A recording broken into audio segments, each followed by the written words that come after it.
Have you ever wished you could read people better? Well, mentalist Oz Perlman can, and although he's often accused of being a mind reader, he claims that's not how it works. He's the author of the new book, Read Your Mind, Proven Habits for Success from the World's Greatest Mentalists.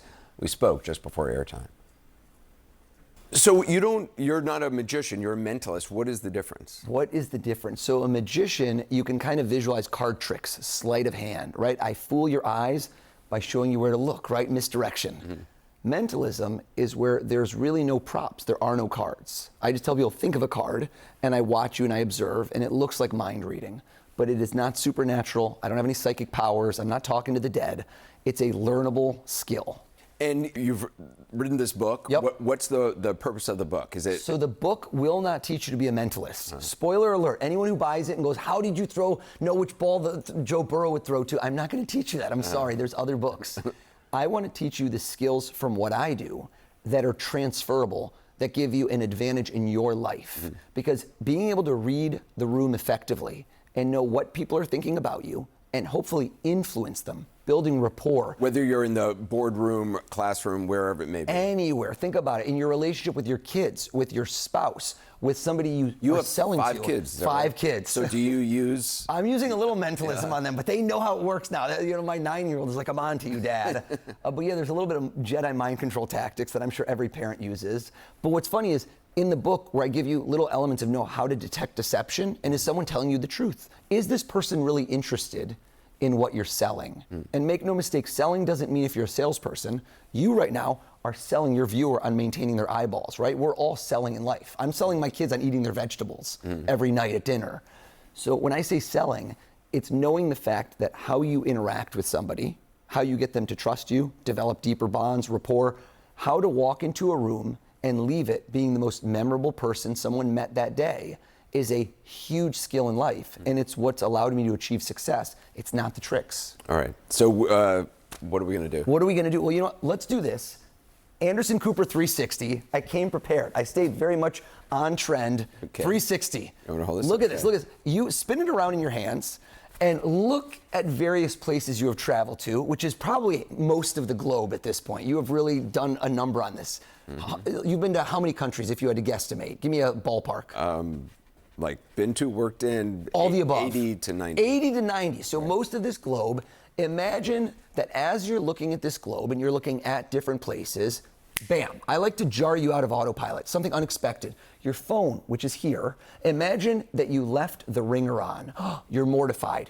You grab it. You're about to silence it. You turn it around, you look, and you are looking at the number and the person, and it just hits you where you go, I am not expecting a call from this person. I have not thought or spoken to this person in months. Close your eyes.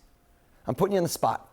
And I want you to visualize, as this scenario plays out, this person's face. Can you picture their face right now? Yes. Open your eyes. When was the last time you'd even thought of this person? 6 months, 8 months. Is there any conceivable way I could know who would have popped in your head? No. No way, right? There's no way. Think of the number of letters in this person's first name and try to count it, but try not to show me anything. Just do it in your head. Now notice the struggle in Anderson's eyes. He's either acting very well or it's a longer name. Don't say it, just look at me when you feel ready. In the full name? First name is good. Okay. Look at me. Well, hold on. No, don't use your fingers. I can see your fingers, Anderson. I'm not. Okay. Open your eyes.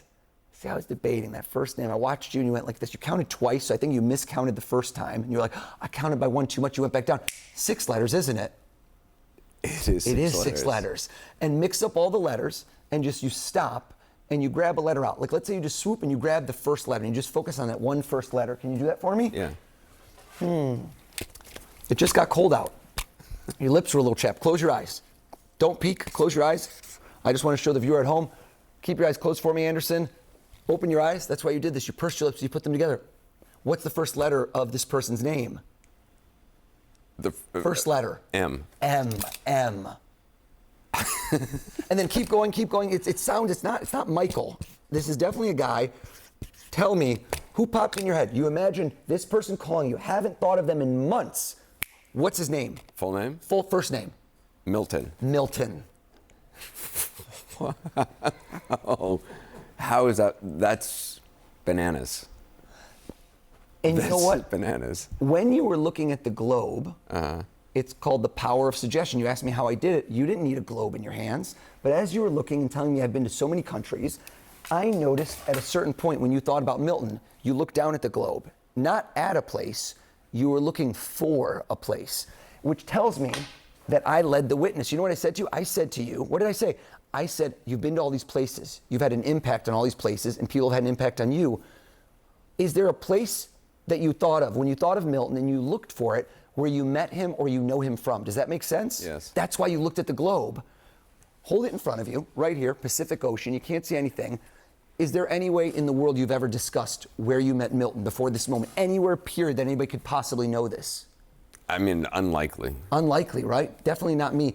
Was it a city? You seem like a specific type of guy. Were you speaking of a specific city? A place, specific, yeah. A city in a country? Yeah.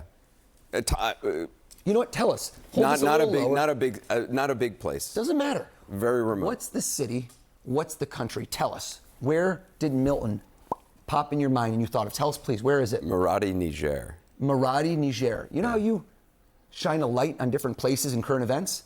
Look down, because I want you to see what I I'm mean, shining. give me a break. Can I, Turn it around. If we could turn that around. how? Do you even know where Maradi, Niger is? I mean, how is Me? this? Of course, I'm in your head. I knew it before you even said it. What? That's crazy. Tell them there is no way we could have known this. This is not. There's no stuff way we you have could have thought known of anyone. this. There's no way you could have known this. That is really crazy. That's. I'm a little freaked. A little freaked out. Yeah. You know what? End on a high note. End on a high note. Knock this out. Imagine right now, I always like to say this, I disappear. Pow. You've interviewed hundreds of people, maybe even thousands. The number one person, if you could have right now in front of me, instead of me, somebody famous we've all heard of, dead or alive, can you visualize who the number one person you'd want to interview? Right now, can you see them in your mind? Famous. Famous. Yes. So here's the thing. Number one person, I bet you've mentioned before. ChatGPT would know it. So right now, you fool yourself. You didn't even know. Boom, you jump, you change your mind. Number two person. So you immediately shift gears, so you couldn't have known. Bam, can you picture that person? Sure. Look at me. Imagine you're looking at them eye to eye. I know you've met this person before. I see familiarity in your eyes. Imagine we shake hands, and I'm that person. And right now, Barack Obama's who you just thought of. What? Get the fuck out of here. How is that possible? How is that friggin' possible? The book is Read Your Mind. Oz Perlman. Thank you. Thank you. That last one, I don't get it.